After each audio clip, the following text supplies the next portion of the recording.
आप देख रहे हैं मैंगो स्टूडियो। बहुत समय पहले एक छोटे से गांव में एक खूबसूरत और आकर्षक लड़की रहती थी जिसका नाम रिया था।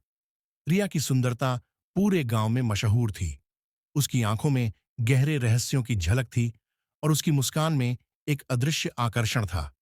लेकिन रिया का दिल किसी से भी नहीं लगता था। उसकी आंखों में हमेशा एक अजीब सा डर और अकेलापन छिपा रहता था, जैसे वह कुछ छिपा रही हो। गांव के लोग कहते थे कि रिया का दिल बहुत साफ था, लेकिन उसकी आंखों में एक काला राज छिपा था। कहते थे कि उसका कोई राज है जो किसी को नहीं पता था। लेकिन क्या था वह राज?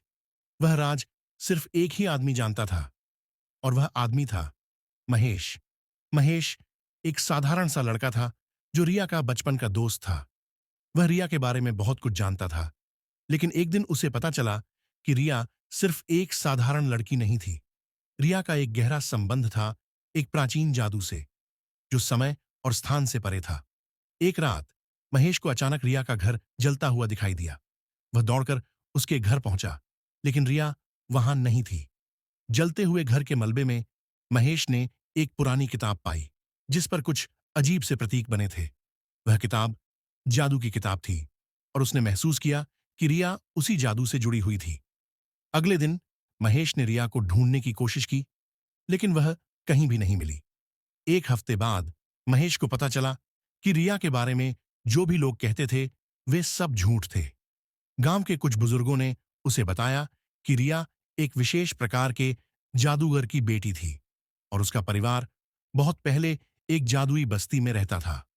रिया का परिवार काले जादू से जुड़ा हुआ था, और उसे अपने शक्तियों का नियंत्रण बहुत मुश्किल था। महेश ने तय किया कि वह रिया की मदद करेगा और उस पुराने जादू को ढूंढेगा जो उसे इस संकट से बाहर निकाल सके। एक रात महेश को एक अजनबी मिला जो खुद को एक विद्वान और जादूगर के रूप में पेश करता था। उसने महेश को बताया कि रिया को उस काले जादू से मुक्त करने के लिए एक विशेष शेर की आवश्यकता थी। यह शेर केवल रात की अंधेरी चांदनी में दिखाई देता था, और उसकी आंखों में पूरा रहस्य छिपा होता था। महेश ने शेर को ढूंढने का संकल्प लिया। कई दिनों तक उसने जंगलों में भटकते हुए उस रहस्यमय शेर को ढूंढने की कोशिश की। आखिरकार एक रात उसे शेर का सामना हुआ। शेर की आंखों में एक खौफनाक चमक थी, और जैसे ही वह महेश के सामने आया, उसकी आंखों में एक गहरा रहस्य था। महेश ने समझ लिया कि यह वही शेर था जो रिया को बचा सकता था। महेश ने शेर को जादू की किताब से कुछ मंत्रों के द्वारा काबू किया, और उसकी शक्तियों से रिया को काले जादू से मुक्त किया। लेकिन रिया को यह सब भूलने के लिए बहुत समय लगा। वह पहले जैसी नहीं रही थी। लेकिन एक दिन महेश ने देखा, रिया की आंखों में अब वही चमक थी जो पहले कभी देखी थी, मगर अब वह डर नहीं, बल्कि शांति का संकेत था।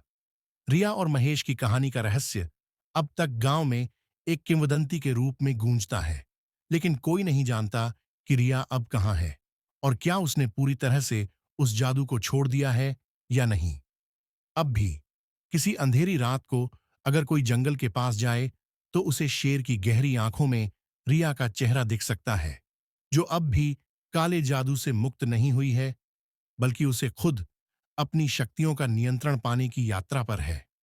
कभी कभी हम अपने डर और रहस्यों को छिपाने के लिए किसी और रूप में जीते हैं, लेकिन सच्चाई का सामना करने के बाद ही हम अपनी असली शक्ति को पहचान सकते हैं।